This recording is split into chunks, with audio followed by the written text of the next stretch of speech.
Set the Table. I am John. With me, as always, is Jack, and this How's is it going, eh? episode 8, Player Types Part 2. Strong start there.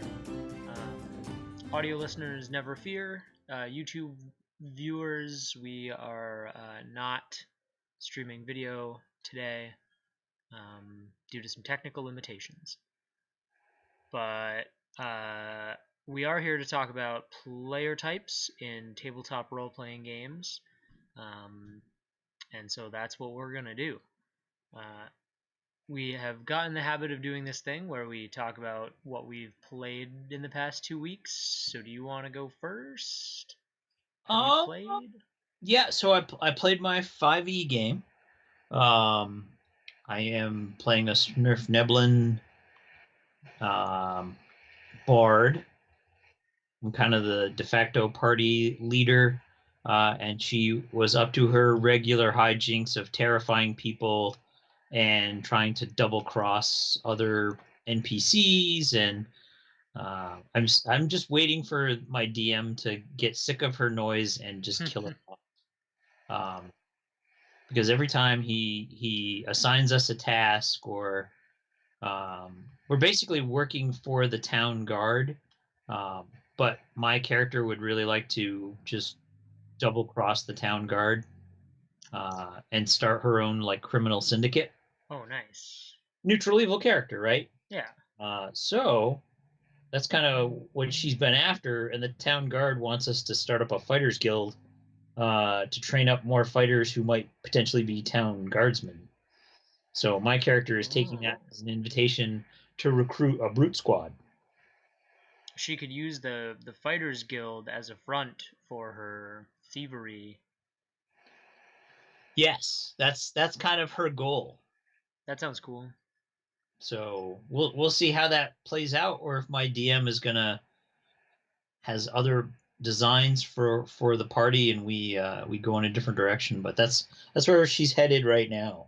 Cool. Looking So what did forward to you play? hearing what happens with that. We finally got to play our main game. It was like 4 sessions, I think, where we were playing alt game, one shot, alt game, whatever we could. But we finally got everybody together, and the party was awoken by the tremors of distant quakes and ran outside to see a pillar of black smoke rising far, far on the horizon. Deciding not to investigate that and sticking to current tasks at the moment, they investigated an abandoned elvish fort, and as per their norm, didn't learn a whole lot about it before they decided to go there. So they don't have a whole lot of history about the fort. They leveled up their magical quest artifact items, which are these homebrewed items that I've done for each of them that have their own like XP requirement for the gear. So like the druid in my party, Katrana, she has a item called the Totem of the Beastwalker, which is a left glove slot magical fist weapon slash item that is basically a bear paw adorned with gems and stitching and feathers and that sort of thing. And the effects of that let her. I basically gave her the beast spells ability, letting her cast spells while wild shaped very early. And so as that item, as she wild shapes and casts spells while wild shaped, each time she does that, she gets an XP for the item, and when the item reaches certain XP thresholds, it does more things. So everybody in my party has one of those. One player is still on their quest to get it, but those are a super fun thing that I've been doing. They fought some invisible stalkers, found some mithril loot, and took a rest in a tiny hut cast within a temple of Asha, which is the goddess of life and time and nature. She's basically the Earth Mother in my world. and 2 of the PCs worship her. So it was good. It was a really good session. A lot of sort of juicy bits of world building lore in there, and I am just excited every session that we draw closer and closer to what will be the end of um, our Arc 1 campaign, which it'll be 2 years for us this June. So I'm kind of trying to wrap Arc 1 up so that we can play Arc 2, which I've started teasing. Whenever anybody rolls a nat 20, they get a guess. They get to pick a letter in a little hangman game that I drew in Roll20, where I will reveal the title of Arc 2. So that's been fun. When I revealed that, everybody got super excited and wanted to know what was going on. So my group likes puzzles and likes that sort of leading on mystery a little bit. But very good, very excited. A lot of good stuff. Very cool. So this is episode 8. We're talking player types part 2. Last episode, we talked about alignment and talked about we spent a little while talking about evil characters and about decision making and how, or at least maybe one way as a DM that you'll be able to tell more about your players and sort of learn how to DM for the group specifically is identifying what kind of player they are. And so we've talked about problem players before. Episode 3 was largely about problem players. And we decided to do that first because handling those players that will break the game is a little bit more important than learning more about your players psychologically so that you can improve the game. Um, if you have a problem player making the game bad, you want to bring the game back to a good spot. But once you've got a good game going, you want to look for ways to make your game great. And learning a little bit more about what sort of players you have at your table can help you design encounters that make them feel epic and ways to include them and avoid other trouble. So I think that this is going to be good. I think this will be a good discussion. Let's identify really quick because we disagree on things from time to time. What is a player type when we talk about a player type? Do you want me to go first? Yeah. So for me, I like to categorize my players based on their style, like the style of play that they engage in, and kind of what they're trying to get out of the game. Like what is going to be entertaining for them as we play the game. Okay. Okay. So it's the I categorize them so that I can figure out what they're after as a player, and as a DM, then I can try and provide that stimulus. Okay. Um, I wrote out a thing that I probably don't need to read, but I agree, and I think that in talking about player types, a player type should be a non-judgmental label applied to how someone typically role plays their characters. And so we've talked before. We've used the terms, but haven't talked about it a lot. But we've said things like wallflower, alpha gamer, min maxer, and we've got a list that we'll go down and talk about. Before all of that, I want to note that everything that we are going to say and talk about is gleaned from our personal observations and experiences and are all generalizations about sets of behaviors that are loosely accepted by gaming communities and like types of players that are accepted, the terminology. All of this is sprinkled with our opinions, of course, and you shouldn't use anything that we talk about or any information learned to shame people or make them feel bad about what kind of player they are or drastically change how you run your games. Because if everyone at your table is already having fun, you probably don't need to make a whole lot of changes. There are positives and negatives to each player type, and like any issue with like people, we should try to treat people with respect and compassion and understanding. So See, you went in a whole different direction. I was gonna joke around and go, why not be judgmental? That's the whole point of judging and categorizing is. But I was just doing it as a joke, as a lark. But you went down the very stern, serious Well, route. I just didn't want anybody to hear like, oh, method actors make the best players, so I'm only gonna find a group of people who are method actors, and if someone's not talking enough, I'm gonna kick them out of my group. Like, I just don't want someone to misuse the information. Well, here's again. Here's the joke on someone who's gonna do that.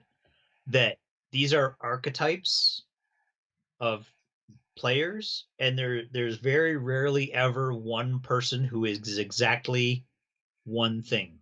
Like Oh, sure. you're gonna, it's a spectrum. Like today, I'm much more of a method actor, but I get into a different kind of game, or I get into a game setting, and all of a sudden, I turn into the tactician. Like just Mm. because we are explaining these types of players, um, it is foolish and short-sighted to say that one person fits in one mold and is constantly that mold throughout their entire gaming career. Uh, Yes.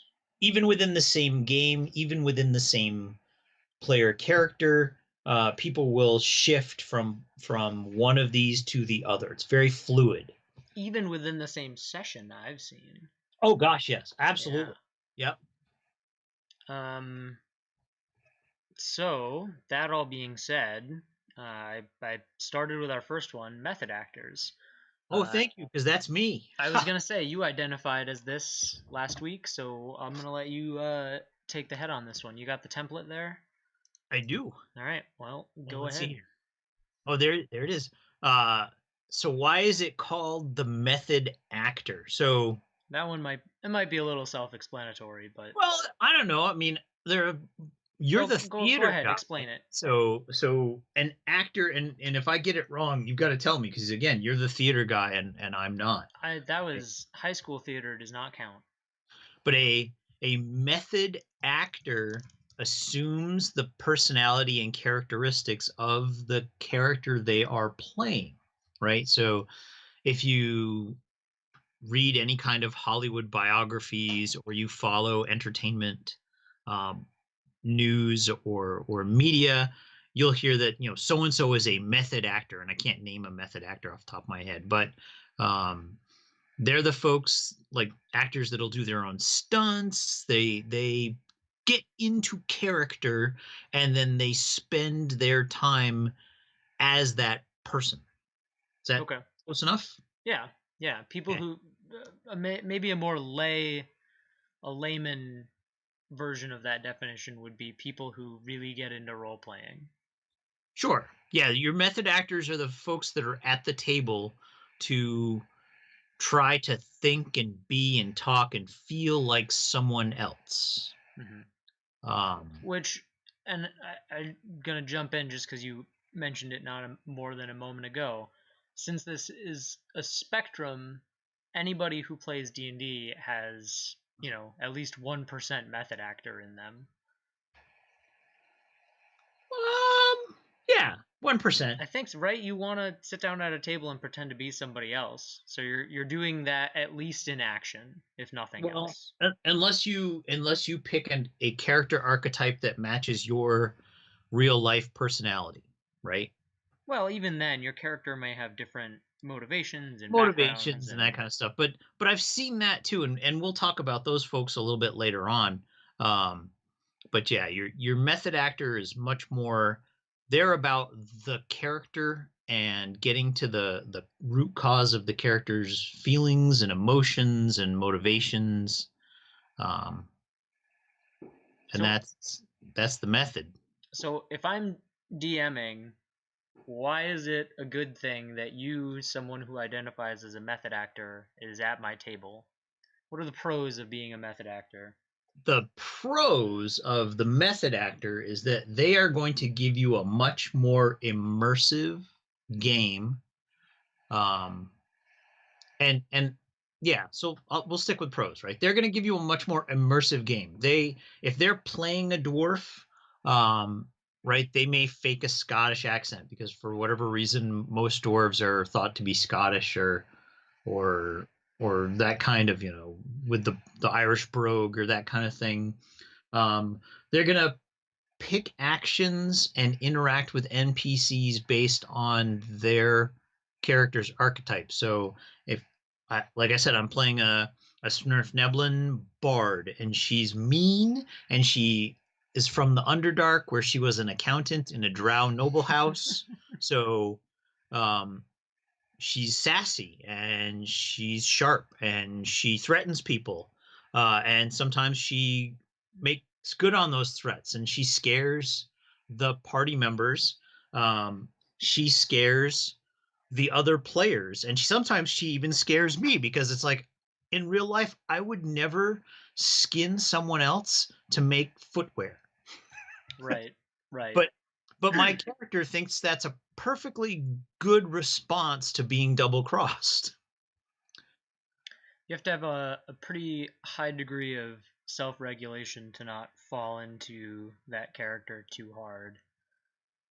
Yes, yes. So that's the pro. You get a much more immersive experience. You get a much more true to canon, or true to the game world, right? Because the method actor has done lots of research to figure out why Snurfneblins are employed by the Drow, and we've read lots and lots about Menzoberranzan and Chadnazad and all those other places, right? Mm-hmm. Uh, and of course, I'm a method actor, so I'm expressing my method, right? This is how I do what I do. Right. Um, but let's see here. I'm trying to think of other pros. So what do you think are the pros? That's the big one, is the immersion and the story connectivity and the canon connectivity. Yeah, I think people who are trying to role play a character that really fits in the world make for a better experience anyway. Hmm. I think at least half of my group is at least half method actor. So I have people who, role play their characters fairly well and are interested in they're interested in the world, especially as somebody who likes to homebrew a lot, because I'm gonna just keep talking about that. They're interested in the world that I've created, and uh, reflect on their backstories and make decisions based around information that is available to them, which sounds very basic, I guess.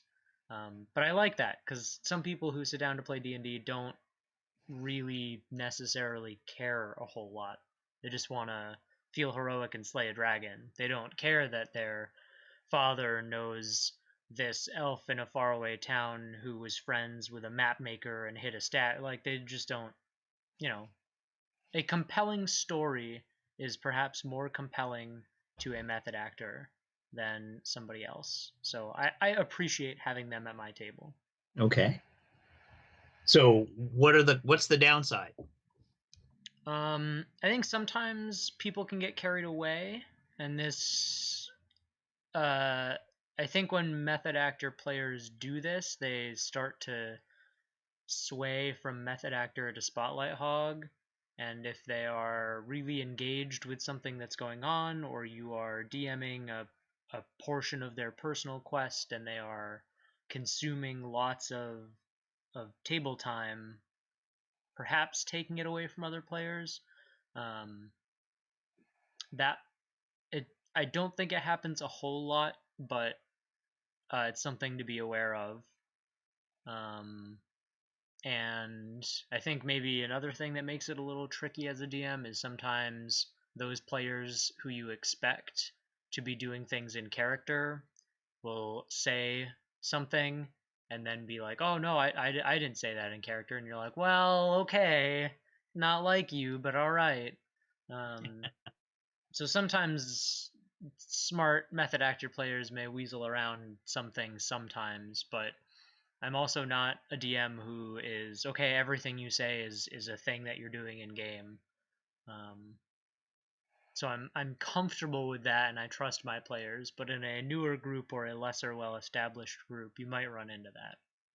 Okay. I don't know. Do you think there's anything else glaringly? Sure. So here's one that I have run into a couple times as a player, is that the party and the story and the adventure need to go in a certain way, and my character just wouldn't do that. Oh, okay. So I'm thinking about my um I got brought into a game as a takeover. So I took over a seat from a player who had to leave. And they were like, "Oh, you can bring in your own character." So again, I'm a method actor, right? So I wrote a big backstory, had all sorts of stuff going on in my life, and then uh, had a dimension door opened underneath me, right? And all of a sudden, I'm in this new world with new people, and as a method actor, my character wants to go home, right? That's Yep. the like, yep. I was fighting devils, uh, and trying to defend our forge for Moradin as a dwarven cleric. They opened this dimension door underneath my feet, and boom, here I am in Barovia, as a Curse of Strahd. Oh Um, no. Here I am in Barovia, and I don't know how to get home. And I'm feeling guilty that I left my comrades in battle, and I'm trying to get back there because, oh shit, now it's a day later. I don't even know if they're alive anymore. Now it's a week later. And so, like, he, I eventually, I, I didn't have to be spoken to by the DM.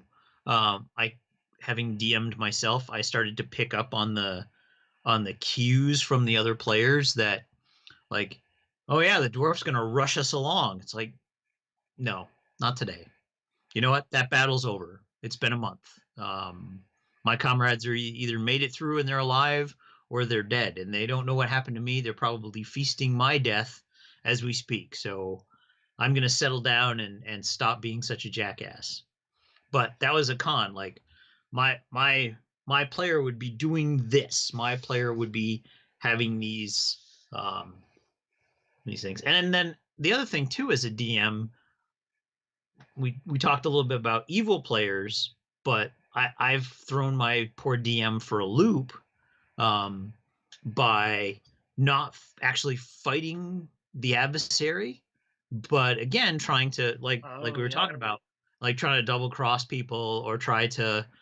It's like, okay, you have to go in and free these slaves. Well, why? The bad guys are doing this thing. The town wants us to have the bad guys stop doing the thing, smuggling. Um, so if we just make a deal with the bad guys to smuggle a different route, or to smuggle to a different location, like instead of going to Port Naranzaru, we get them to go to Kalimshan, problem solved, right? Yeah, I guess so, right? And the DM's going, well, not really, because if I look in the module, See, you, it's there's another case against modules. You can't have people play the characters that they really want to play. I mean, we made it work. We still made it work. There were a couple of Yes. NPCs we just didn't have access to. We changed the nature of the game based on the method actor who played his character. Hmm. But that's that con. And then the other con. Well, Uh, oh, go ahead. it's I don't know necessarily it's a con so much as it's a complication, but I'm just quibbling, so go ahead. Yeah, no, complicated. It could, but if it's a complication that causes problems in the game, it's a con. Yes. If it's a complication that makes your DM work a little bit harder, and he or she is okay with that, and then it's a complication. But if you do that to your DM every 2 weeks, they're gonna get sick of you. Maybe most DMs would, but Yeah. anyway. The other con is situational. And I know we're gonna have a show later that talks about player death. Hmm. Um, but method actors hate losing characters. Hate it, right? Because they've invested all this time and energy and right. I'm self-identify. Hey, hi, I'm Jack, and I'm a method actor. Uh, Hi, Jack. uh, so I I rarely create a 5e or Pathfinder or Starfinder character that doesn't have at least 5 to 7 pages of backstory, right? Okay. So I do all of that work. I get into the game, and 3 sessions in, I botch a poison saving throw, and I'm dead. Yeah. It's difficult to let Well, go of those characters. you still have the character, so you could use it at a different table, different game, different time period. Sure. Yep. No, I totally do that. I have a whole 3 ring binder full of dead characters who are The um character graveyard. Oh, it's like from Darkest Dungeon. That's awesome. not they're not really dead, right? I'm Right. using the DCC roll the body mechanic. Like somebody's gonna wander by this corpse in the trash, and oh my god, he's breathing. Uh, or yeah, that will do a little bit of retcon because I'm not playing with the same people, or I'm not playing in the same module, and it's like, oh yeah, you died in the jungles outside of Port Naranzaru. Nah, I got lost and I got picked up by a pirate ship and we sailed away, kind of thing. So that's, I mean, that can be a con. Sure. Again, it's situational, right? That character, that player loses that character, it can be very emotional. Hmm. You just have to be ready for it as a DM. Yeah. And like you said, we will have a future episode talking all about player death. Um, Character so death. yes, character death. Player death is probably not a good topic for this That is podcast. You beyond should. my scope to deal with player death. Yep. Other than to say, I'm sorry for your loss, and Seek a grief counselor. yeah, we'll say a prayer.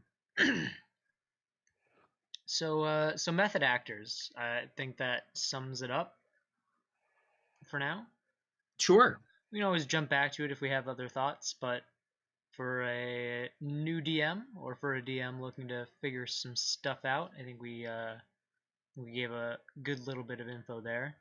Yeah, The and I think the thing that we haven't, I mean, we talked about 5e and Pathfinder and Star. Oh, I mentioned Pathfinder and Starfinder, but there are games. Again, we're talking about player types. There are role play game systems that are better for method actors than they are for the other folks we'll talk about, right? Uh, Yes, yeah, and so I think we covered some of that in the modules episode where yeah, we kind of identified systems that were more RP heavy, or more relationship and story heavy. So if you are a player looking for a game that matches your player type, head on over and check out, what was that, episode 2 was modules? Maybe um, 3? was it 2 or 4? 2 or 4. I think it There we was go. 4 because you talked about, no, we did modules for 3. You did homebrew for 4. There we go. But just off the top of my head, I'm thinking Blue Rose. Yep. For method actors, Blue Rose would be good. Hmm. 5e, I mean, 5e fits kind of everywhere. Well, so method actors kind of fit everywhere. And method actors kind of fit everywhere. You know, I if think you the want the RP game, you'll bring it to the table regardless of what you're doing there. right. Sometimes it's fun to be a method actor playing like Settlers of Catan or other board games, and I'm gonna settle all of the land. Give me your sheeps. Yes. Um, so method actors. Second player type that we want to talk about are tacticians. Um, they are so named for their preference to be tactical and think situations out a lot. Um,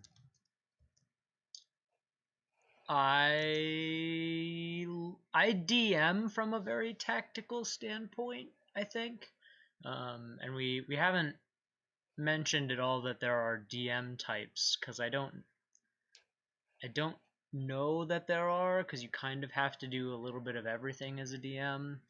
Um, but from the DM perspective, I would identify as a tactical DM. Um, I I don't like there to be things in my sessions that don't have multiple solutions or other ways to generate information about things. Um, and I'm thinking tactically both in and out of combat. So my party is trying to they're waiting on a translation for some journals that have something to do with an event called the Lightless Veil. And for me as the DM, there have been lots of small clues here and there and things that will line up once they have a little bit more information. But I like to do lots of that. Okay, there's 4 or 5 pieces to this. Let's sprinkle them out and give them to them at different times and let them see how to do it. It would be like looking at a chessboard and you can't see squares like A2 through 6 through like C2 through 6. Like those squares are just blacked out. So you're playing a chess game without being able to see all of the board. Um, and I really like thinking about DMing like that. Um, from the So, player side, yeah, what about the player? I think tactical players enjoy puzzles and breaking down situations. I've got one player who is very strongly puzzle oriented, and he is playing a rogue monk multi-class. So he's very like I can move a little bit farther, and if I'm behind them and have an ally there, then I get my advantage and my sneak attack. So tactical players like having the dials that they can twist. They like having resources that they can manage and calculate almost the most effective or efficient way to use their resource um, or to solve a solution. Do you have anything you want to add to defining tactician players? So I think you stayed away from combat, so I'll throw out combat. These are the folks that want grids on the table with line of sight indicators and where's my miniature and which way am I facing and what's the fire rate of my weapon. And yeah, these are the folks that are um, very focused on tactical situations. What these are the what's the turn order, who's acting first. That's these folks. Mm-hmm. Not I did veer away from combat, but you're right. That is also Yep. them. Yep. Yeah. So yeah, if you've got a lot of tacticians at your table, you've got a dry erase hex board or a dry erase um, mat with markers and miniatures and rulers and yeah. Yep. Or you're in same thing in Roll20. Like people are measuring. I was doing it the other night. Right? I put my tactician's head on and I had my little ruler out to see, can I do a cloud of daggers there? Oh yes, I can. They're within 5. They're at the edge of my spell, so totally works. But yeah, that's that tactical Sure. tactician. Um, I think the pros of the tactician are that you, as a DM, you can design things that are tricky or make puzzles that are difficult. If you have a player at the table who likes solving stuff like that, like solving an encounter, um, then that is an easy way to make them have a good time at the table. Is give them a little bit to work with. So you're besieging a goblin village. You're in the woods at the bottom of a 30-foot or so hill, and at the top of the hill there is your village. You've got stick wall there, and beyond there, stick and mud huts, and you've got, uh, you know, the sun is setting. So if you were to approach from this side versus that side, you might catch some unawares or get a small bonus to your stealth or perception. Except if you have a hardcore tactician, they've already stopped you 4 times, right? So you said 30, is that 30 feet exactly or 31 feet? And how thick is that stick wall? Is it one layer of sticks? Is it sticks and reeds tied together with rope? Like, It's just sticks. There are a few joints that are reinforced with mud no, and I, I and I'm and teasing you. grass. I'm poking. I'm starting to kind of show the cons of the tactician, right? Uh, Yes. Well, from yes that and no. DM. So I actually don't I shouldn't say I don't like tacticians, but I limit tacticians based on reality, which we'll talk about when we get to the historian. Um, but like it's a 30-ish foot high hill. Well, is it exactly 30? It's like I don't know. Do you have a 50-foot rope you can use to measure it? And are you gonna break stealth to Right. measure the hill? Right. No, I'm not. Okay, so you eyeball it and you think it's about 30. And it looks like there's a stick fence up there. Well, how many layers of sticks and how deep is it? Can't really tell. You can kind of see one layer of sticks right now. And the sun's setting. Well, how many minutes until the sun is all the way down? It's like so Do in you your have a druid or a ranger? Somebody make a nature check. somebody Like, make a nature check. Ooh, you got a 10 on that nature check. So maybe a half hour.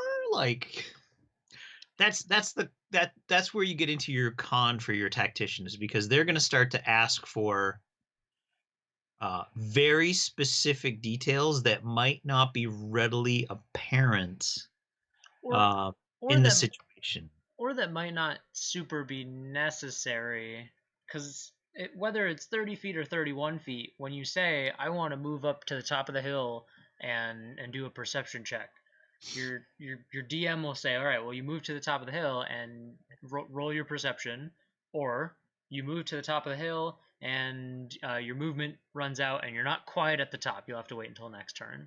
Like, Right.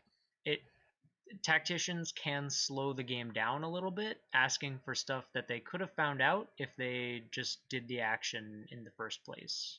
Sure. Um, and while we are sort of swaying into cons here, one of the dangers is that tacticians can get close. They walk that thin line between tactician and metagamer. Um, I've got a player in my group who is very well read on the 5e core books.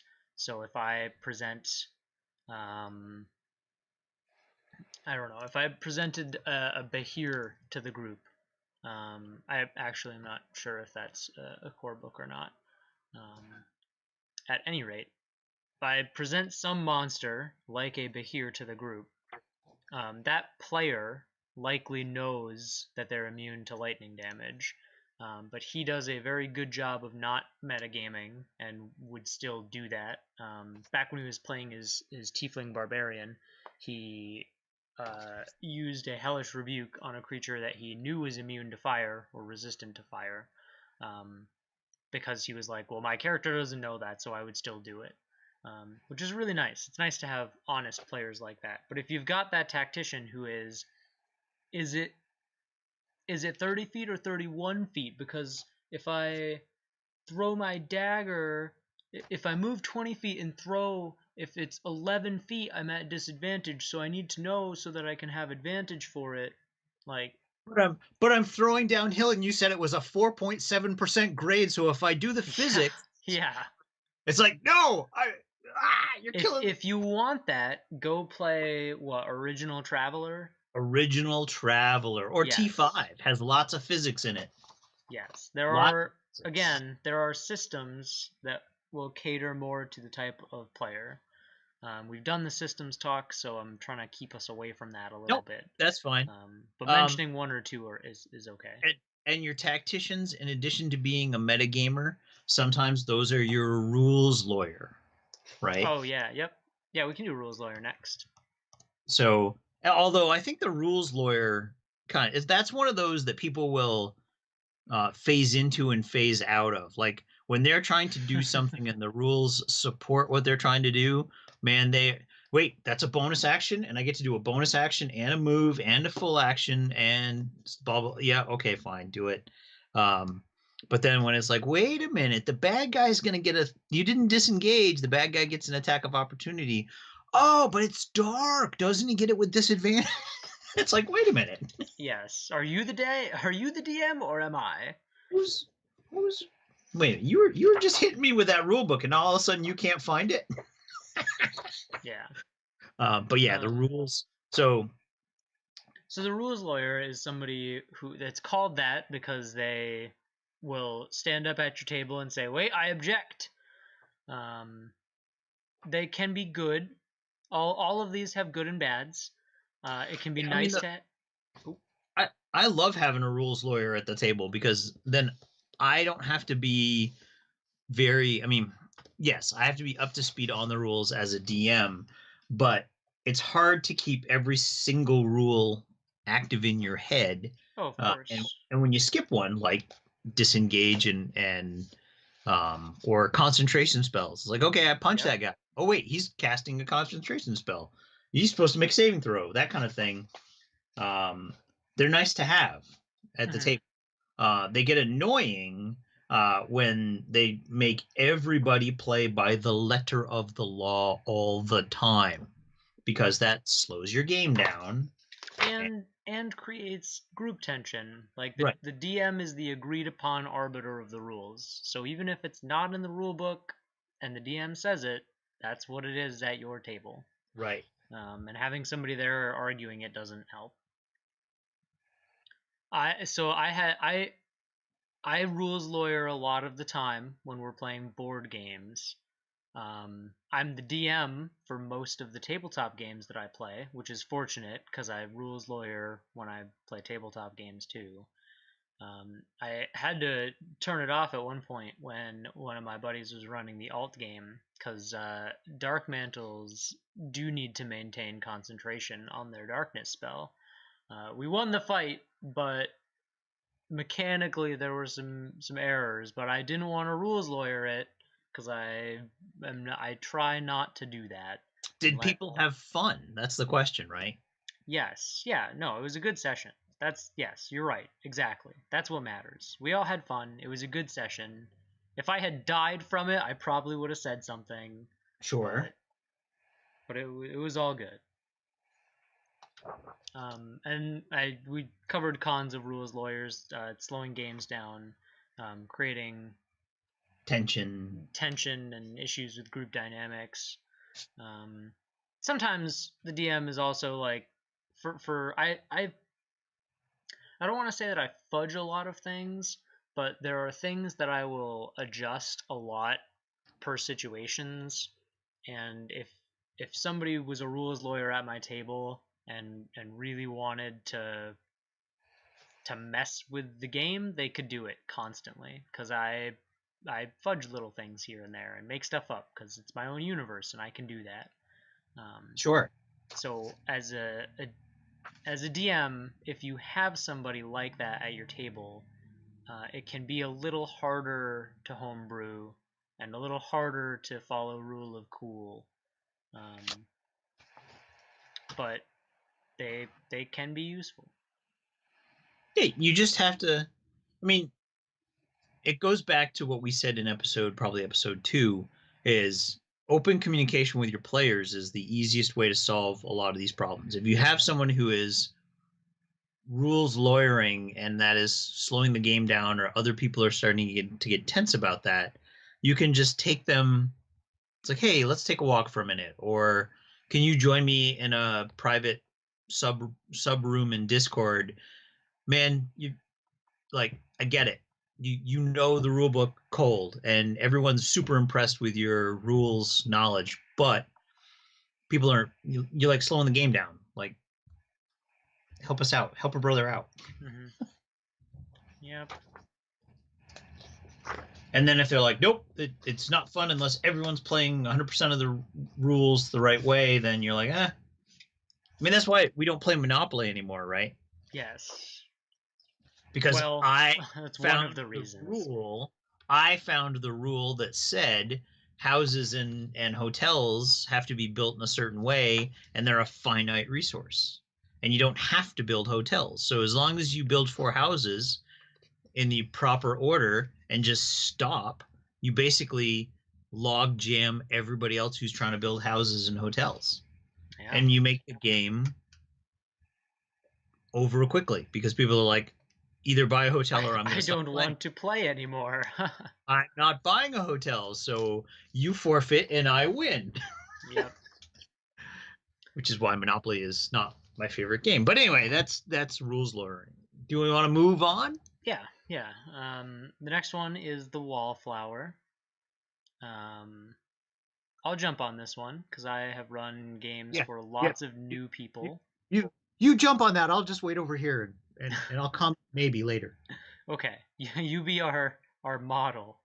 Um, I've DM'd a lot of new groups, and a wallflower is somebody who tends to hang out on the sidelines and doesn't engage in the role play quite as much and doesn't add to group. Well, so I make it sound like they're a non-participant, um, but they are someone who doesn't want the spotlight necessarily. They're okay with other players always talking to the town guard or that one mayor or your quest giver. Um, they're okay being a supporting character. They are called wallflowers because it's a saying from a long time back. I'm not 100% positive on that actually. Where wallflower comes from? It's Yeah, from social situations back when humans used to meet with each other, like at dances and stuff, and they would be the people along the wall next to the flowers. next to the flowers. Okay, Or they would be like flowers hanging on the wall. okay, there you go. Wallflowers are they can be good. It's nice to have people who are willing to share the spotlight. So like ideally, right? We talked about a spectrum, and I'm gonna take it a step farther um, visually than a spectrum because I hear spectrum and I think like bell curve. Um, I am imagining all of these player types as rings in a concentric Venn diagram where you've got several layers of overlap here and there. Um, and like you said, people sort of sway in and out of these over time and even mid session. So having people not volunteer, but take a step back to be the wallflower can be good. It's a good way for a player to be if there are other players' personal quests going on, or you're the if you're the barbarian and you're in a wizard's tower and they're trying to have a conversation about alchemical reagents, and you're sitting by the fire. I poke the fire, put log on fire, poke fire. Um, it's okay to sort of take a back seat. Um, Cons of wallflowers would be that they tend to be quieter. They may not engage quite as much. And this is where, as a DM, it can help to either know the player or talk to the player and get to know them and find out if that is, hey, I'm afraid to roleplay, I don't want people to pick on me, or I'm just generally socially anxious and I'm still warming up to this group or this situation or whatnot. It could be I'm a new player and I'm not confident in all the things that I can do or what I could or should be doing. Um, Callie was that way when we started, when she joined the group. This is her first tabletop role play game experience for sort of longer term, and she was definitely a wallflower at the start. Still tends to wallflower a bit. I've been trying to DM around that a little bit, so adding places that are or would be interesting to her character, or adding random encounters that are nature checks, so that she can step up and ask about that plant and talk about that. I think wallflowers are probably. I think out of the list that we have, wallflowers are probably the trickiest thing to deal with as a DM, because sometimes somebody's just having a bad day and they just want to hang out, and other times it's a long-running issue that is deeply rooted in anxiety, and that is something that you can sort of try to help with, but ultimately the impact of that is the cause of that is outside of the table. So I think DMs have a lot of, maybe not a lot, but you have a little bit more work with a wallflower, figuring out, do I do more to draw them in? Do I let them sort of sit back, and as long as they're having fun, that's okay? Are other people at the group pressuring them to engage, or are other people at the group disregarding them because they don't engage? I think wallflowers add the most layers of complication, I guess. And I don't like to call it complicated, but if you identify that you've got a wallflower at your table, think about it a little bit and be mindful how you're DMing that. Yeah, I mean that's the cons. I'm trying to think of the pros for a wallflower. Like a hardcore wallflower is difficult to deal with. It really is. I mean, there are times when it's good that a player kind of assumes the wallflower role because it's not their story at this time. Right? They're not trying. They're trying to not hog the spotlight. They're trying to give other people a chance, so they kind of assume the wallflower mantle. Right. But the person who is a perennial, keep using the flower metaphors here, right? Perennial wallflower, drawing them in can be challenging. I think one of the things that has not worked well for me in the past is giving that person the role, like the pin or the catch, or like you were saying, hey, we found the druid is the wallflower, and we found this weird plant, and we've got to figure out what the deal is. If that wallflower is not ready to bloom, and you put them in that role where the party's depending on them, you can create more anxiety and tension accidentally, right? It's like, oh, the the cleric character, the cleric's always kind of in the back, and she's healing people, and that's really cool. But now, wow, there's this religious symbol. Hey, cleric, come on up here and tell us about this. And the cleric's like, yeah, it's a religious symbol. Roll some dice. My character explains whatever it is to you're not gonna trying to put the spotlight just like, hey, spotlight, boom. That's a bad strategy. That will cause your wallflower to wilt. Yes. Yeah, more flower metaphors. Perfect. Yeah. There is research, and part of my research in my college experience was on tabletop role-playing games and social anxiety. And there's a pretty good case. It's like in the psychology research for tabletop role-playing games being really good for social anxiety and other social-based mental afflictions. And so if you are comfortable enough as a DM to take a wallflower under your wing, using a tabletop role-playing game is a really good way to help them sort of break in, whether that is adding a friend to your friend group, adding a stranger to your tabletop group, and these are transferable skills. So a new intern at work I'm sure that there is some lesson in here for parents with middle children, but yeah, there's a lot. There's a lot that tabletop games can do for Wallflowers, and there are lots of ways that Wallflowers impact our tabletop games. Who's next? Well, I guess my closing thoughts on the Wallflower are just handle with care. Yeah, just make sure they're having fun. I mean, that's the and I mean, I know I'll talk Myers-Briggs, right?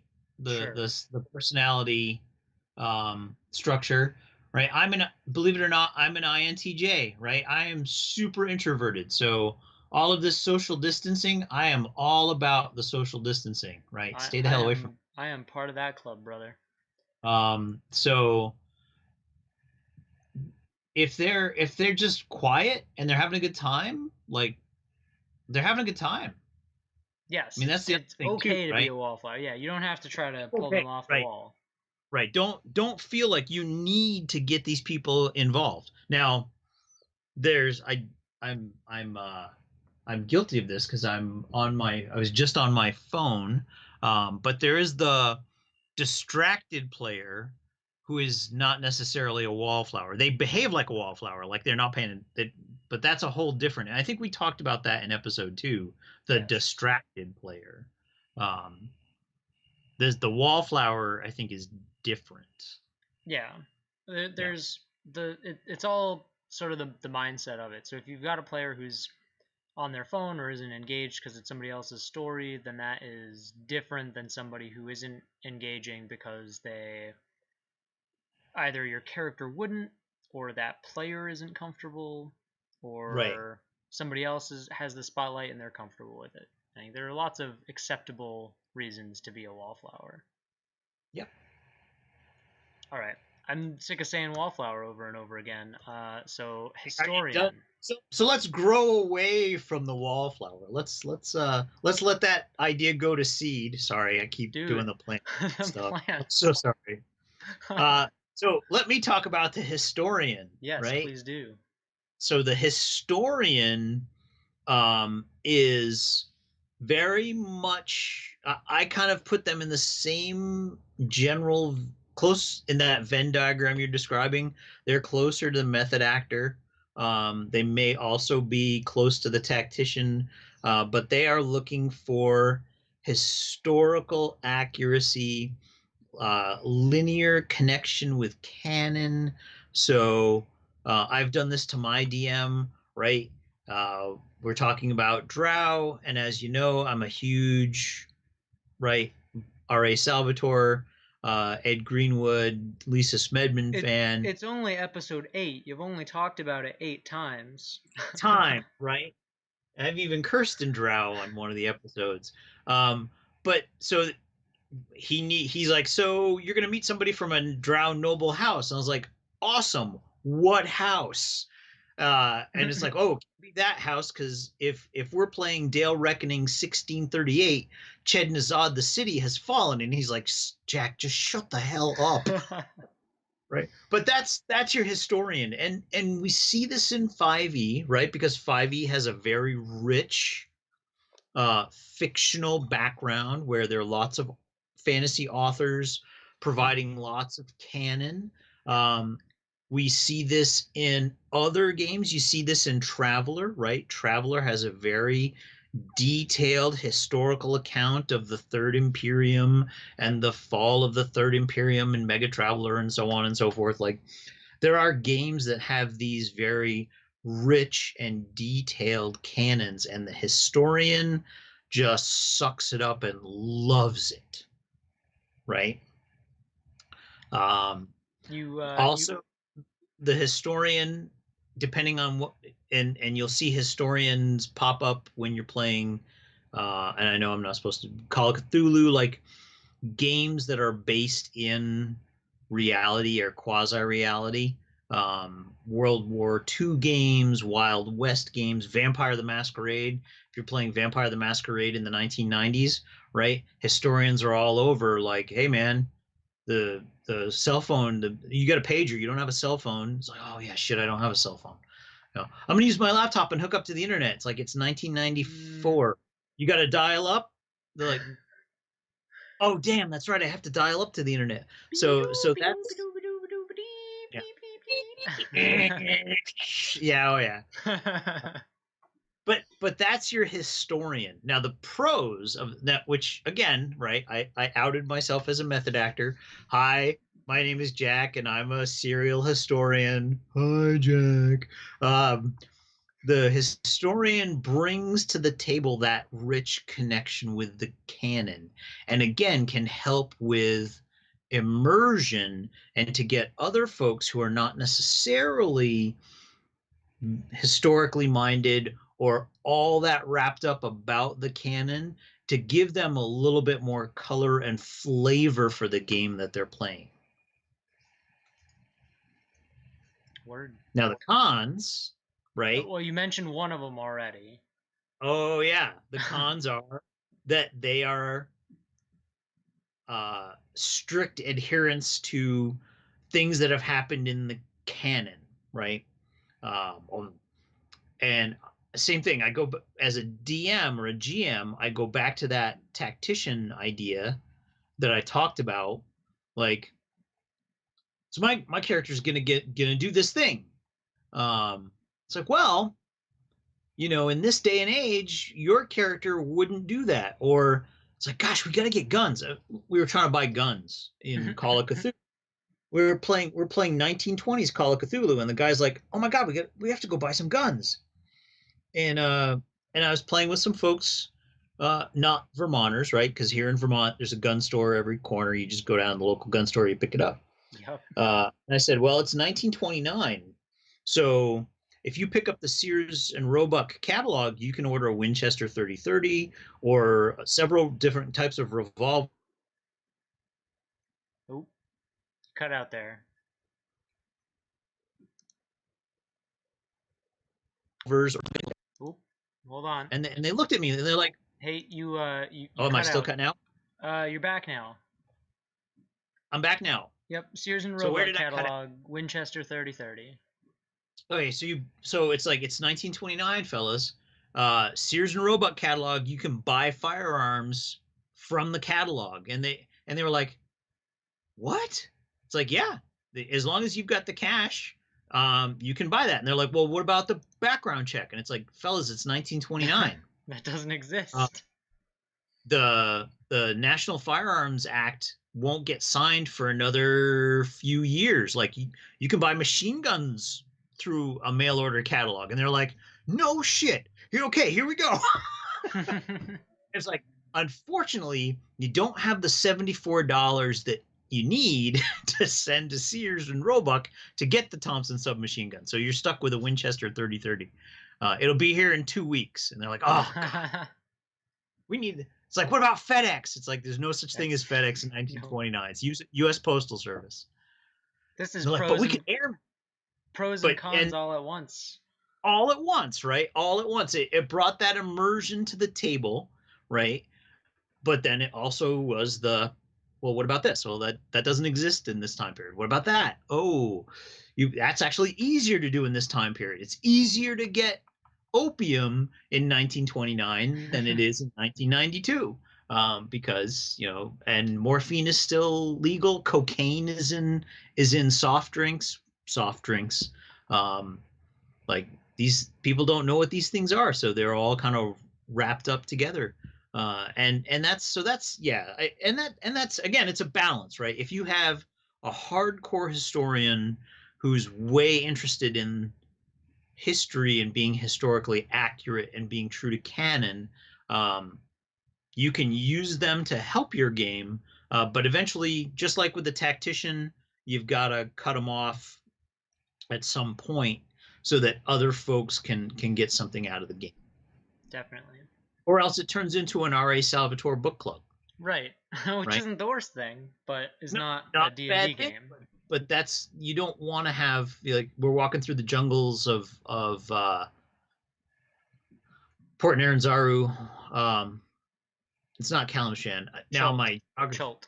yeah, you're walking through the jungles of Chilt. You're not having this big long discussion about the fall of Chednazad in the Underdark because none of the characters, except for one, even know what Chednazad is and why it's important that it fell, and nobody gives a crap. Yeah. So then you reel your historian in. Hey, historian, shut the hell up and let other people play. Are we ever gonna get to the temple? Well, let me Right, tell you right another after story. this history lesson. Yeah, here's another history lesson. Do you know why this temple is the way that it is? Oh my god, shut up. Right, so like some of that can be fun, and if you as the DM have a historian that likes to do that, and you've got some travel coming up, write up a little this is about this temple for that character, send that to them before or secretly during the game, and let them share that information with people. Super easy little thing that you can do as a DM to make your historian a little happy. Right. Um, so from the from the DM perspective, I wish that I had a hardcore historian in my group because Well, so then that's harder for you because you've got a homebrew campaign, right? well, so you say it's harder, but I would love that because somebody would be asking the questions that I don't think to, that I need to create a fleshed out world. So I've got a timeline and I've got, gosh, who knows how many pages worth of, oh, this happened then and this was this little thing here and there, and piles of sticky notes with little, uh, this wizard did this at this at this time. So I've got lots of information like that for my world, but I would love to have an historian because then I would get to flesh it out more. And as a DM who homebrews, I really like my players to want that. I like that my players are, hey, our backstories take place in this world, so give us a little more information. Okay, totally. Yes, I'm there. Um, I think I identified a lot tactician as my DM style, but I think historian is a close second, or has a lot of overlap for me personally, just because I like that level of depth in my homebrew. Fair enough. Okay, that's probably all right for historians. One of my personal favorites, min-maxers. You people drive me insane. There's a bit to unpack here. So the min-maxer player type is somebody who is A scouring. jerk. Somebody who is a jerk. No, non-judgmental. Remember, Oh we gosh, don't. you're killing me. No, I know. I don't want a DM listening to this to perhaps believe that one of their players is a min-maxer and start to microaggress towards them. The worst thing is when you feel like you're playing against your DM, and if your DM is doing small things to mess with just your character because you min-maxed, that's going to feel shitty. So don't do that, please. Although I hear Jack's complaints and we'll address it. So the min-maxer is somebody who reads through every bit of source book that they can so that they can find out how to do the things that they want to do the best numerically. So min-maxers are very concerned with the crunch of games and not so much the fluff. We've talked about that before a bit. And so I wouldn't call him a min-maxer. I would call him a pseudo-optimizer. Um, but I've got a player who is playing a Hexblade Warlock, and he has built his entire character around chasing crits. Like if he can get a crit, he can deal 80 plus damage in one attack. But he has to have everything set up and get that crit. Otherwise, he does fair damage, but he isn't super used. So I call him a pseudo optimizer because he isn't min-maxing to the point where I feel like I need to change what I'm doing as a DM. But he has optimized his character to do something, and because I am an insightful DM, I have caught this and am DMing for him appropriately. So getting pretty ahead of myself. Min-maxers want high numbers for the things that they want to be good at. So if you are, I don't have it in front of me, but I Okay. have looked at it in the past 6 months. There was a chart floating around on one of the D&D subreddits that was average damage per round per various different character setups and builds. And in 5e, at the time of that, because I know there's been some Unearthed Arcana stuff released and whatnot, but a Eldritch Blast Warlock could do the most DPR, damage per round. So if you wanted to be the high damage character, you would go look up broken Warlock Eldritch Blast builds, and you would build your character around that. The pros of min-maxers, because I'm sure that you're gonna rip through all the cons. Yeah, I'm glad the cameras are not on because you'd see my teeth grinding. The pros of min-maxers is that it can be, if they don't do it in a way that is game breaking or awful for the DM to deal with, like my warlock who is a pseudo optimizer, it can be good for you as the DM to have players that you know are good at things and are really good at things. That's okay. As a rogue, you should be really good at being quiet, more likely than not. So I would expect you to have a plus 11 in stealth by level 5 or 6. Like, maybe not that much. No, maybe what, 8 or 9. But it's good to have people who are good at things, and as long as that's not game breaking or frustrating, it's okay. I think another pro of min-maxers is that they understand mechanically how the game works very well, and they can help speed things along a little bit. I think the case that you are going to bring up is a combination of min-maxing and tacticianing, where you've got somebody who has all the numbers and they want the battle mat in front of them so that they can count out the 30 feet so that they know that they can hit the target with their longbow and it's going to deal all sorts of damage. So cons. So I'll be very honest with you. With severe min-maxing, I am not microaggressive. I am open, bald-faced aggressive with those types of players as a DM because again, I'm a historian. I'm a method actor. I'm somewhat of a tactician.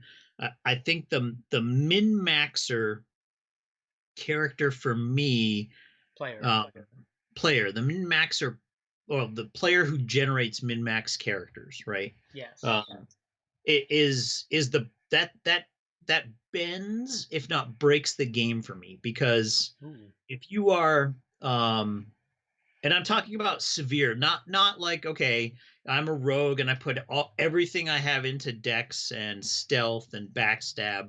That makes sense, right? You were alluding to that. So the big min-maxers though, and I'm thinking again, I'm not thinking 5e. I'm thinking of other systems like GURPS, where um, I'm a spy and I have massive talents in computer hacking and flying aircraft and using a sniper rifle, but I have an odious personal habit and I'm in debt and so they've taken all these disadvantages so that they can max out their advantages.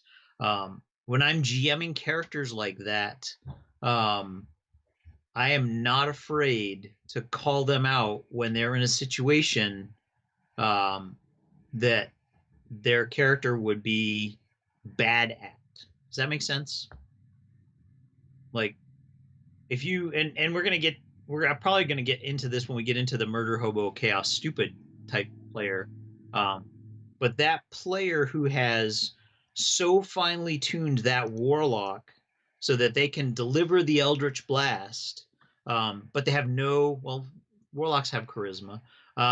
They have no survival, nature, perception. Like when they roll perception, you didn't see it. I'm sorry.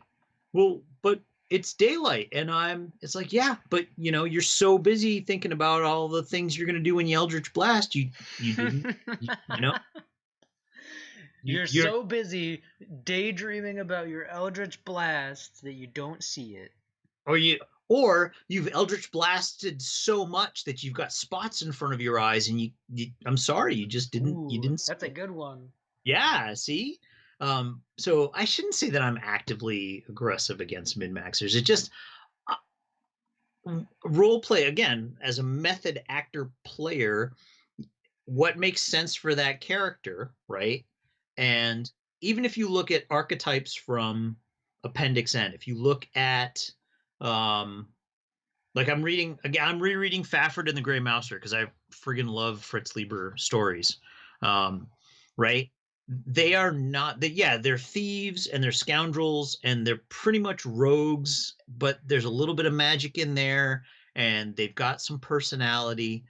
They're not just when I think min-maxer, I think of I go back to video games, right? Uh, Yes. Yep. and min-maxing, you and I have played World of Warcraft together. You know that min-maxing also messes. I don't like that in those games either, right? I It takes the fun out of playing. It's like, okay, you're crowd control frost mage. You cast this spell, and 3 seconds later you cast this spell, and right after that procs you cast this. It's like, what? I could write a Lua program that plays this character in this raid. This isn't fun anymore. yes. Yeah, once So you sort of calculate it all the way through, that's why I said that, having a min-maxer plus a tactician in one person can be dangerous. very dangerous. Yes. Yeah. I I think it really depends on the degree of min-maxing that somebody is doing. But I I think I wanted to defend it, and I think that I did. But I I think you agree, did. You did a good job because you knew I was coming out guns blazing for it. and because I agree with you that min-maxers I would put right on the line between player types and problem players. Because having somebody who is hardcore min-maxing makes it harder for everyone else at the table. So here we go. If you've got a tank barbarian who is min-maxing, they're gonna have a massive hit point pool. And as a DM, if you have other people who are playing fun characters, and you've got a fighter who rolled their stats organically and has a 9 constitution, it is difficult to design an encounter that will be challenging or engaging for the barbarian at all without being deadly to that fighter. So I, Well, I, I that's where your method actors are gonna save you by saying, "Hey, Conan, go kick the crap out of those guys. We're gonna sit here and have a beer and watch." And if you really get into trouble, uh, Gimli over there will throw a couple heals at you, and you get it. It turns again. It turns the game more into like a WoW raid, and not there's nothing. I'm not denigrating World of Warcraft raiding. It's a blast. I had a lot of fun doing it back in the day. yeah, back in the day is the keyword there. Well, I still play Neverwinter, and I still do end game content in Conan Exiles. Like I'm still doing those types of activities. Um, but it turns into like every single fight with that type of party is going to be rinse repeat. You as a DM are going to have to be, like you were saying, I've got to create this encounter maybe it's the barbarian falls down a hole and gets swarmed by a whole bunch of these goblins, and the 2 or 3 that stayed up to make sure that he got tricked into running into the hole start fighting the other party members. But you as the DM have to architect a situation like that, where you can do that. Yeah, it gets a little bit harder to balance. A min-maxer at the table could make other players feel like their characters aren't effective, which those players will say, "Oh, my character isn't as good," or "My character isn't as cool," which is bad, I think. Well, then that's where you as the DM have to architect the story arc or work the adventure.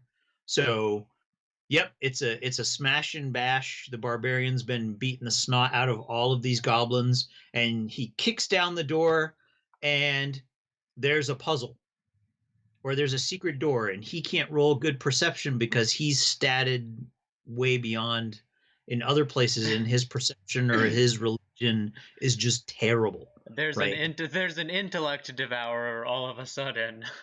Sure. Yeah. Or something along those lines where, yes, that min-maxer is built for this specific thing. Give the party something that is 180 degrees away from that specific thing. Right. And that's why, I'm just going to caution, min-maxing when taken to a high degree becomes dangerous. Min-maxing when it is a pseudo-optimizing kind of thing, like with my crit chasing warlock, that can be okay. And it can be, so here's a pro for min-maxing. A player who is really good at something is going to have those epic moments. And if you, as a DM, look at the character sheet and are like, oh, this person is, it's all athletics, acrobatics, survival, animal handling, they're gonna, you'll be able to, it'll give you a cue as to how to create encounters, puzzles, fights, quests that give them an opportunity to do those things. So your super acrobatic wizard may not be great at casting spells, but you need to climb a vine to get into a tree to avoid a stampede in the jungle, and you zip right up that, and then you start swinging across trees like frickin' Tarzan in your pointed wizard cap, and now everyone's laughing and having fun, and it can be good. And there are systems that are designed to kind of stop that, right? So we've been very 5e Pathfinder, Starfinder like focused, but if we move down the bookshelf here and look at something like RuneQuest Glorantha or Call of Cthulhu, those mechanical systems reward you for the skills that you use during the game versus just, hey man, you leveled up, where do you want to put your points? Right. So if you are someone like me who isn't necessarily a big fan of aggressive min-maxers, those systems are worth checking out, because I'm a gangster and I got a Tommy gun, and okay, cool, but during this session you spent a lot of time on a boat, so your boating skill just increased. What about my Tommy gun skill? It's like, did you shoot anybody this session? No. It's like, well, then, no, I'm sorry, your marksmanship doesn't improve because you didn't practice it. Right. Like, next game session, if you want your marksmanship to improve, find a place, find a gun range, or find some enemies and start shooting at them. And if that happens, great, your marksmanship will improve. If we're still on the boat and you spend some time on this, let's say it's a riverboat, right? You spent some time on the riverboat gambling. Well, now you're boating and your gambling skills just went up. So there are systems that kind of curtail that concept of the min-max. Sure. And I will add, as a DM tool for dealing with min-maxers, you can sort of curb some of that in your session 0. where depending on how you are doing character creation is where a lot of this starts. Yep. And if you are in session 0 and you want, if you know somebody at your table is going to min max, because you don't want to assume that everybody is going to, but if you've got somebody who you know will, instead of doing point buy, for example, in 5e, you could just assign people, all right, everybody's going to get the standard roll, 16, 15, 14, 12, 10, 12, 11, 10, 12, 10, 9, whatever you want it to be. Right. Give them those values and say, here you go. Or you can do the organic die rolling, where you roll 4, drop the lowest, and then assign that in the order that you roll it after you pick your race and class. Like, Right. you're the barbarian with 9 strength. Like, kinda sucks, but it's going to be a fun character to roleplay. But again, and that all of we that haven't is talked about- session 0 stuff. Right, and we haven't talked about character creation and how the DM can help shape that. I mean, we did a little bit with session 0 in the first show, but some of those times, I mean, some of the best characters I've played, I rolled the roll 4, drop the lowest, and I kind of follow the Dungeon Crawl Classic Iron Man. You like, I'm rolling strength. Oh, 9. I'm rolling this.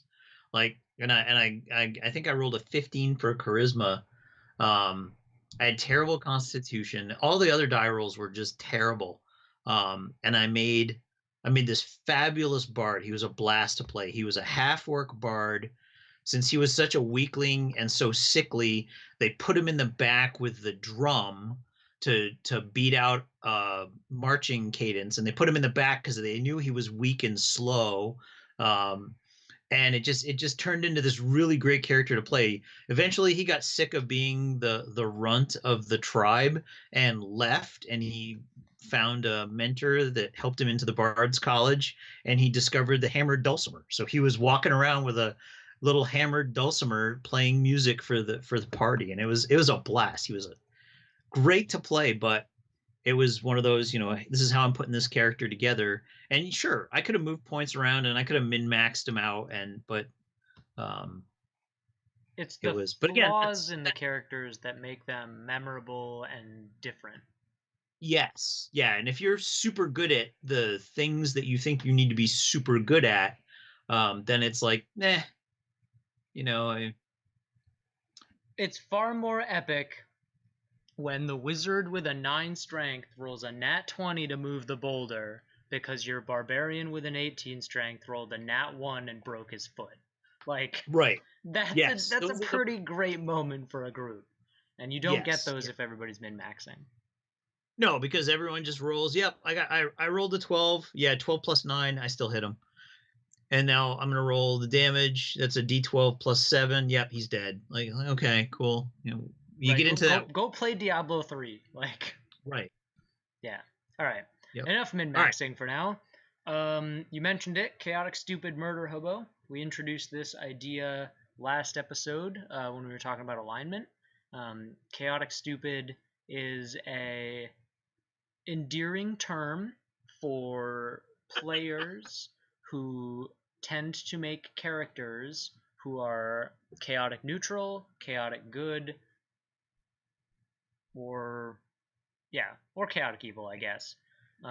Chaotic neutral, I think, where a lot of folks start out, and then they just do. And so again, I don't have a problem with this character type or this player type if you are in the right setting. Okay.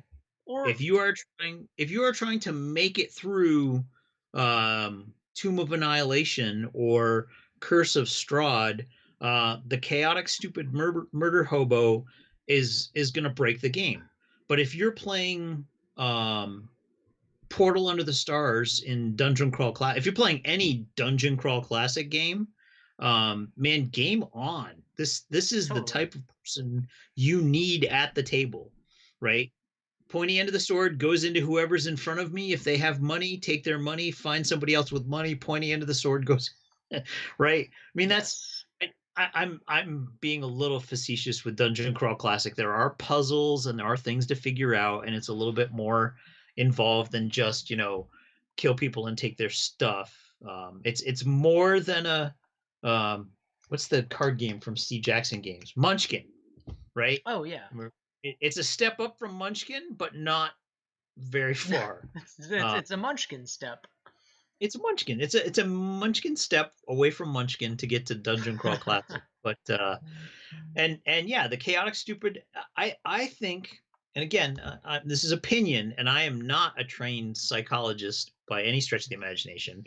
Right, I'm a historian and a literature major, for crying out loud. But I think people take on these roles with characters just to test doing something they would never do in real life.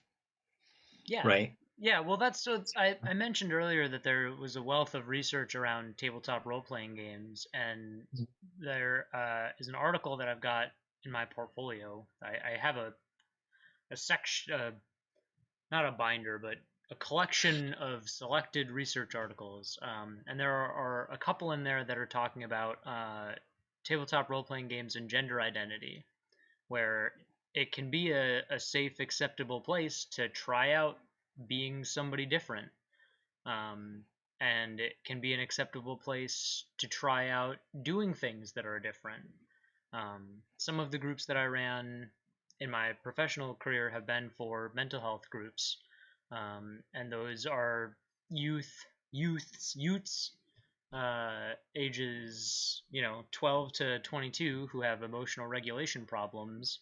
And if you're hanging out with them in a classroom, oh, if somebody got in my face, I'd fucking nail them, and I'd kill them, and like all sorts of ridiculous stuff.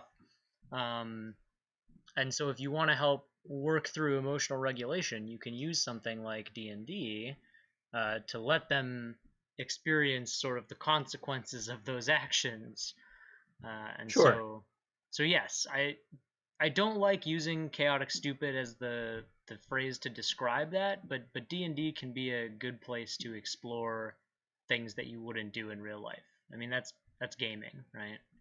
And I think it can be a release for people who have a 9 to 5 or an 8 to 4:30, right? They have a lifestyle. It's got a bunch of rules. They have things that they have to accomplish. They have relationships, real relationships they have to maintain with spouses and coworkers and friends and yada Yeah, you've yada got yada. norms and expectations. Right. And Monday night I get to sit down at the table and I get to be this nasty, mean little pink-haired gnome who's gonna cut you if you look sideways at her. So I do engage in the murder hobo arena. I try not to. No, because you're not a murder hobo about it. You're not, oh, somebody's in front of me, fireball.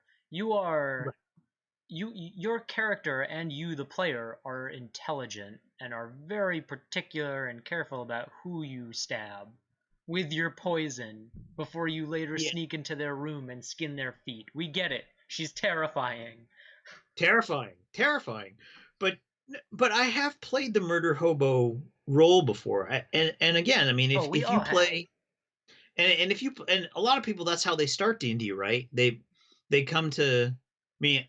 I came to D&D in the 1980s. There was no such thing as World of Warcraft or Diablo or any of those things. So this was the outlet, right? And if you read Keep on the Borderlands, the module B2 that came with all the basic D&D books, it is basically a box canyon in the middle of nowhere with a bunch of caves with random tribes of bugbears and orcs and goblins, and the whole module, there's no story. There is, I'm going into this closest cave and there's a really big bugbear. I don't think I can take him. I'm gonna sneak out of that cave and I'm gonna go to a cave that looks a little bit smaller. Cool. There's a goblin with a stick. Yeah, we're on. Boom. But that module, and I've never got to run that for you guys. That's one of the modules I want to run for you guys when we play the Dad Guilts Us on Father's Day into role play games. You just have to guilt the girls. Right. And then we can play that module B2, and you can kind of see what it was like in 1984 when I discovered the game. We kind of did that with DCC, with the Portal Under the Stars, which was a lot of fun. But that was also kind of a murder hobo. Like, I won't ruin the module for folks, but there's a room, there's a bad guy, beat the bad guy up. There's less. We keep saying like murder hobo as though that is a descriptor for an adventure, and in saying that, I think that what we mean is campaigns that don't have a lot of need for RP. So like my buddy's alt campaign is a dungeon grinder. We are stuck in the labyrinth of a crazy wizard fighting things at his will. So like we could choose to sit in one of the rooms and RP the whole session, but the module or adventure is not geared towards that being important or needed.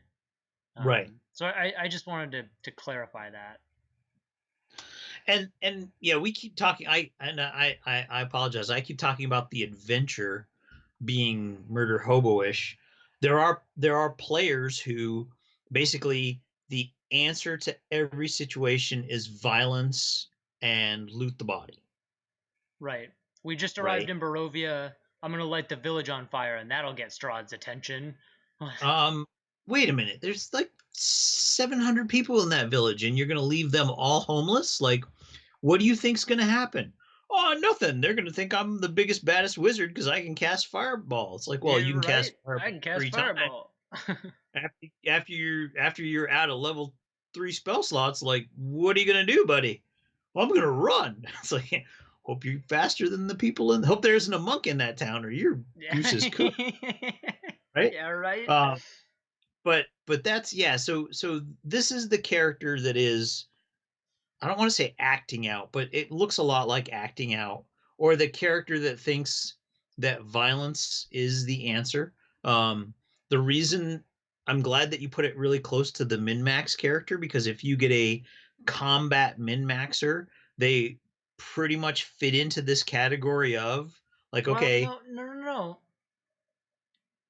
No? That's a little too. They can fit into this category. They can. Okay, so that's a little too. Yeah. So they can fit into it, and that's an attractive place for them to go, because, right, if we're in the tavern and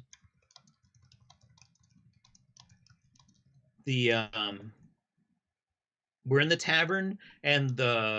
bartender says an off-color joke, or the bartender says he doesn't like serving dwarves, and I'm the dwarf barbarian, so boom, right? I'm gonna smack them. That's that.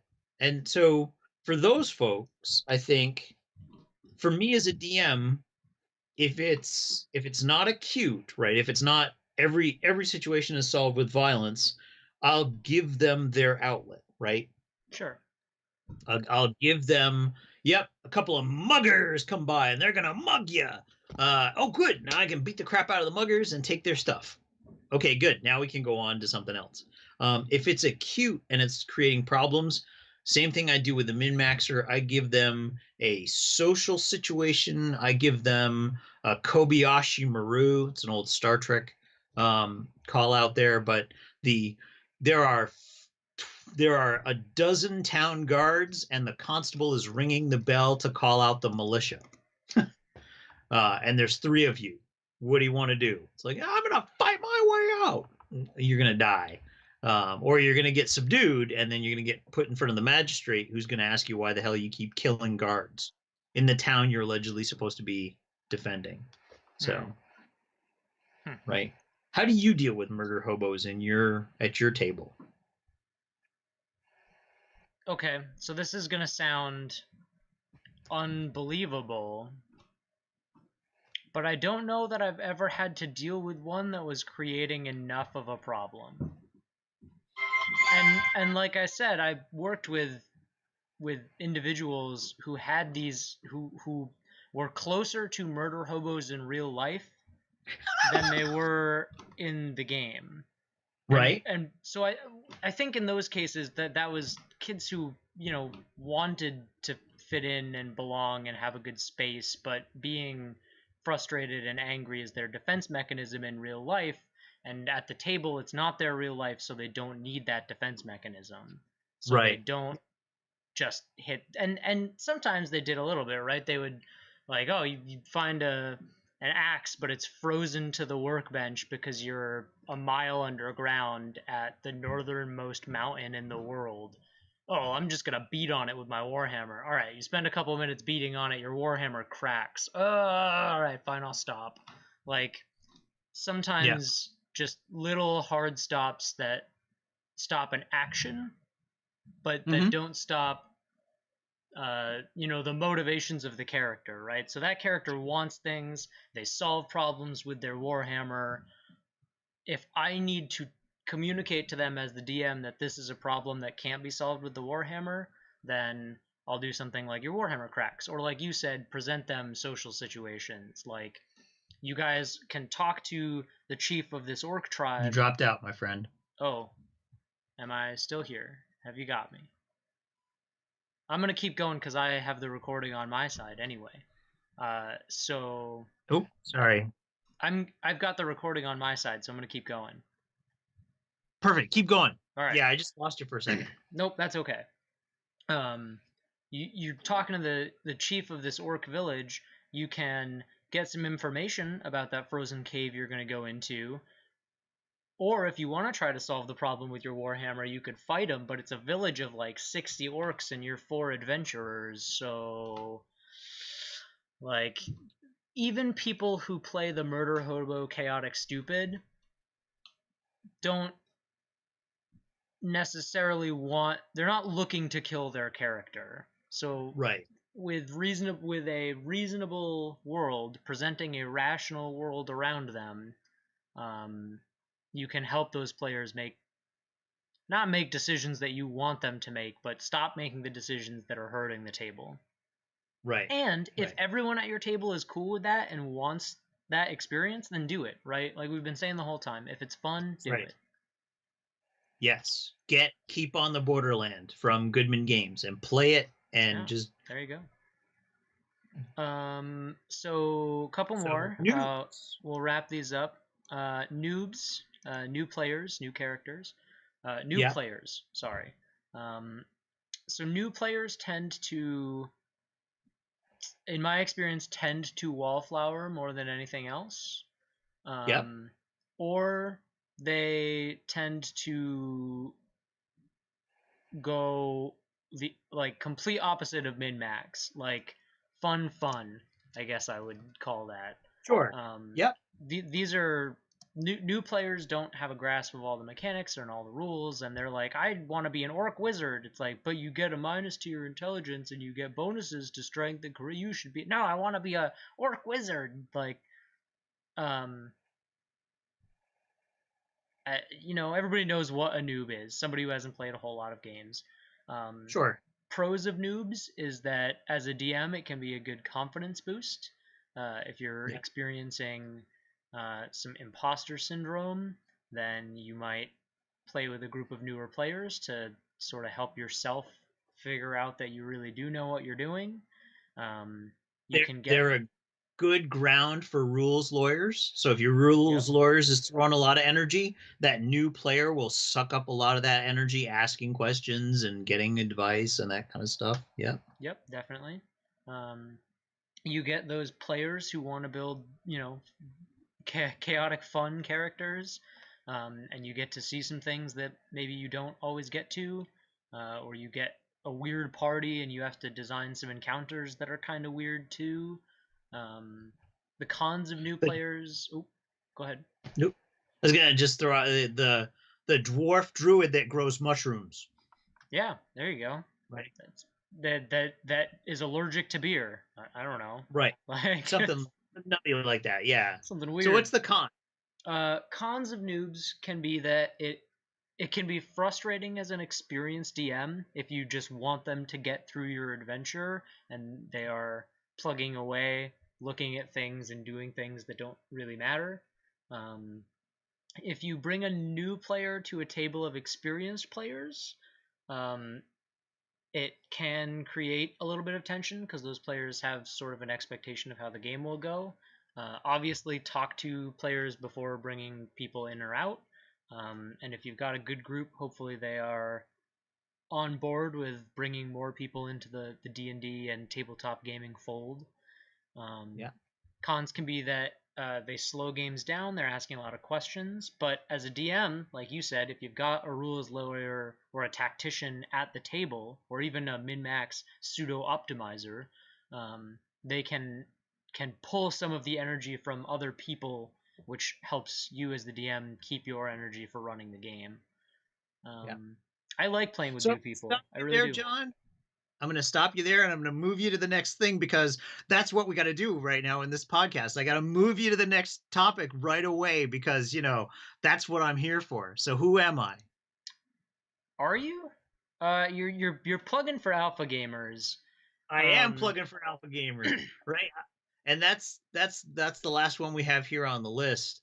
And that's what I identify as when I'm a player. Yes, you are an alpha gamer. I wanted to alpha game you at least once in this podcast, and I finally got to do it. You got it. We introduced alpha gamers in episode 2 when we were talking about problem players.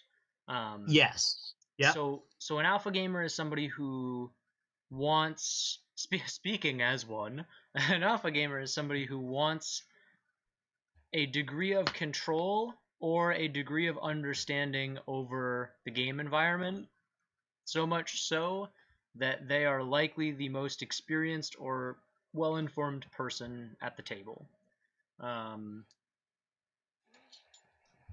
It is called an alpha gamer because it's like the alpha male football jock jerk. I think that gamer people, and this is totally personal bias, but in my lifetime of experience, gamers tend to be nicer people than athletes. Totally observational. I would not be surprised to get flack for that, but that's what I've seen. I was gonna say, wait a minute, we're supposed to be non-judgmental here tonight. So I didn't say that with judgment, but that's my observation. Okay. The pros of alpha gamers is that we make fantastic DMs because we want all of the tactics, all of the rules, all of the history, all of the min-max figured out ahead of time. So if you like to do all of that and you're a player at a table and you're not having all that much fun, consider DMing because that is totally your wheelhouse. And as for players who are alpha gamers, the pros are similar to some of the other ones that I think alpha gamers are magnitudes of the players that we've already talked about taken up one or two. So a method actor, go ahead. Go ahead. I actually, in some instances, like the alpha gamer, because they can help the party stay focused and move along the story. They do all of those things, right? So they, like method actors, they create immersion. They want to be there. They want to be up front. They help bring the world together and they care about the world. They're going to be tactical about things because they want that understanding or control. Like, is it 50 feet to the bridge or is it 100 feet to the bridge? Well, it's less than 100, but it's more than 40. Like, okay, that I can go off of that, but I needed something. But the just the risk with the alpha gamer is that they start to suck up all the oxygen at the table. Well, right. So they can. Right. I think that oftentimes alpha gamers will sort of find their way into a leadership role within a group. And I think they make decisions more independently than other player types. Mm-hmm. So that can create cons. I tried to be, I played in the Alien game that you ran. We talked about that a few sessions back. And I tried Yep. really hard not to alpha game too much. But there were points in there where me being the Marine with the gun playing Alien, I was like, this is what I'm going to go do. Like, this is the plan, folks. Are you with me or are you against me? Right. And that's and that's, again, we said this right at the beginning of this, is that there is no one space, right? I mean, it Right. made sense when the xenomorphs started showing up and the shoosting started. Shoosting. So the anyway, I the just started blasting. the Marine with the gun is the guy that you're going to put in front. When you get to the medical bay and there's some sciencey stuff to do, right? The Marine with the gun you were retired, right? You were a janitor. You were a retired Yes, Marine retired who was a Marine, janitor, then janitor. right? And now, so once you're in the medical bay and they have sciencey medical stuff to do, you take a back seat, right? Which you did, and you did fine in that game. I didn't have to though. I could have gone into that med lab and started shooting. You could have, or you could have gone into and I guess this is where the alpha gamer, the cons of the alpha gamers start to manifest themselves. You're a janitor. You're there with a corporate executive and a doctor and a robot. You go into the science lab and you start bossing them around. Hey, science guy, go do science things. Hey, robot, go guard the door. Hey, and it's like, hey, wait a minute. You're the janitor. Like, these people aren't even gonna, like, they call you when someone spills their coffee. They're not going to start taking orders from you. And now, of course, you could say, well, I have the gun. You're going to take orders from the guy with the gun. And that would have had a really good dramatic scene, right? That's very Alien. That's a very Alien type thing. You know, the janitor with the gun has gotten to the end of his rope and he's going to just start bossing these suits around and they're going to do something, or he's going to shoot them. That would have been very cool. Sure. But and me as the game mother, that's definitely where I would have vectored that if that had happened. But it didn't happen because you were good about not alpha gaming the whole time through. I am aware that I have alpha gamer tendencies. So I think when I say alpha gamer, I am leaning towards somebody who steps into a leadership role. So I've got somebody who is playing the charisma bard in my group, and I wouldn't call him an alpha gamer necessarily. I'd put him closer to the method actor section, but he definitely has some alpha gamer vibes from time to time. And as long as somebody is aware of that enough to not jump into it 100%, I think alpha gamers, on average, can be more helpful than hurtful. If everybody at the table was an alpha gamer, it'd be an awesome group. I don't know. I think you might run into some conflicts. I think you would, but it would be like character to character conflicts because the players are playing their characters so well, you know? And we introduced alpha gamers on the problem players episode, so we did. You just want to curtail that if it becomes harmful. But Right. like with everything, if players at your table are having fun, then you're all set. So That's the rule. Use all of this responsibly and take it all with a grain of salt, since it is opinion based and that sort of it.